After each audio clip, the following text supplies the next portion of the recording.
Hi guys, and still with me Yogi Sugianto, dan kali ini gue akan menceritakan kejadian-kejadian yang menyeramkan yang dialami seorang dokter ataupun perawat dan resepsionis. So, seperti apa ceritanya? Don't forget to subscribe, like, comment, and share to all your friends, and let's talk about it, guys. Cerita ini diawali dengan keadaan cuaca hujan deras dan seorang dokter yang bernama Dr. Sugandi mendapatkan panggilan dari rumah sakit di mana dia bekerja. Dr. Sugandi ini dimintai mengecek keadaan salah satu pasien yang sedang kritis. Nah, dengan keadaan yang begitu darurat, Dr. Sugandi pun harus turun tangan karena tidak ada yang menggantikannya. Dan bertepatan pada jam 12 malam, Dr. Sugandi tiba di rumah sakit tersebut dan mengecek pasien yang sedang terbaring kritis dengan mata yang melotot menatap langit-langit plafon rumah sakit.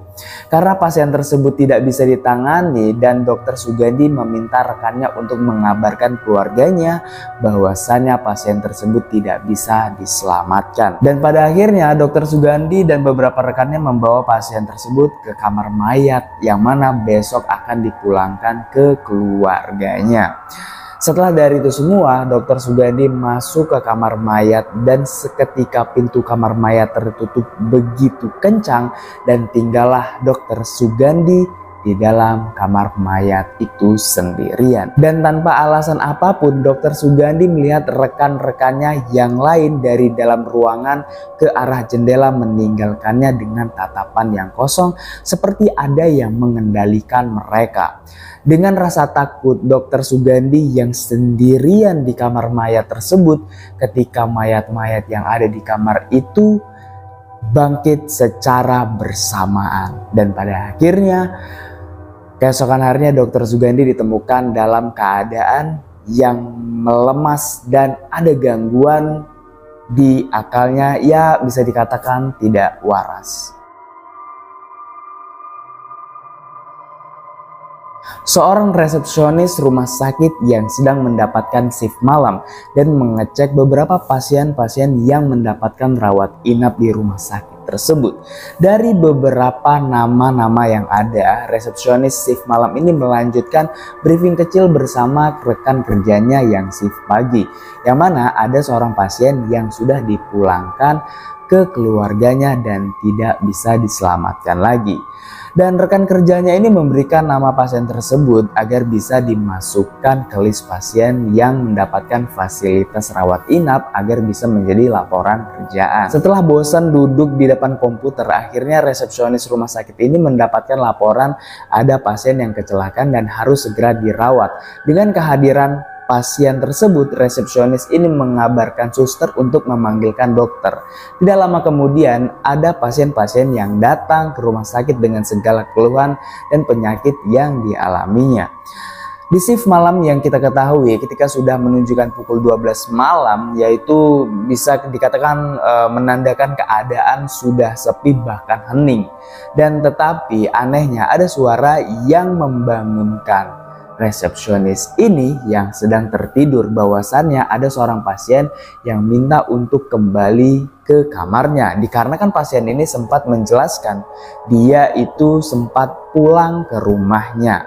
Resepsionis ini juga bingung dan bahkan merasa kesal kenapa pasien ini bisa pulang dan bahkan balik lagi ke rumah sakit.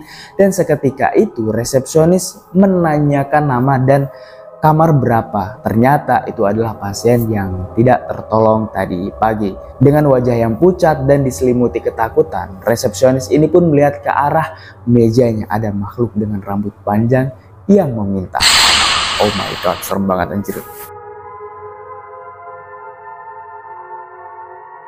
Seorang perawat yang bernama Ana sedang bertugas larut malam di sebuah rumah sakit terpencil di lereng gunung. Rumah sakit itu juga dikenal dengan sejarahnya yang kelam, di mana dulu pernah terjadi serangkaian kejadian misterius yang tak terpecahkan. Ana tengah mengurus pasien terakhirnya di malam itu, dan seorang pria tua yang mengalami demam tinggi dan kebingungan Pasien itu sering sekali melihat bayangan-bayangan di sudut ruangan dan mendengar suara-suara aneh di sekitar tempat tidurnya. Ana mencoba menenangkan pria itu, mengatakan bahwa itu hanya imajinasi belaka. Namun ketika Ana hendak meninggalkan kamar itu, dia merasa ada kehadiran yang aneh di belakangnya.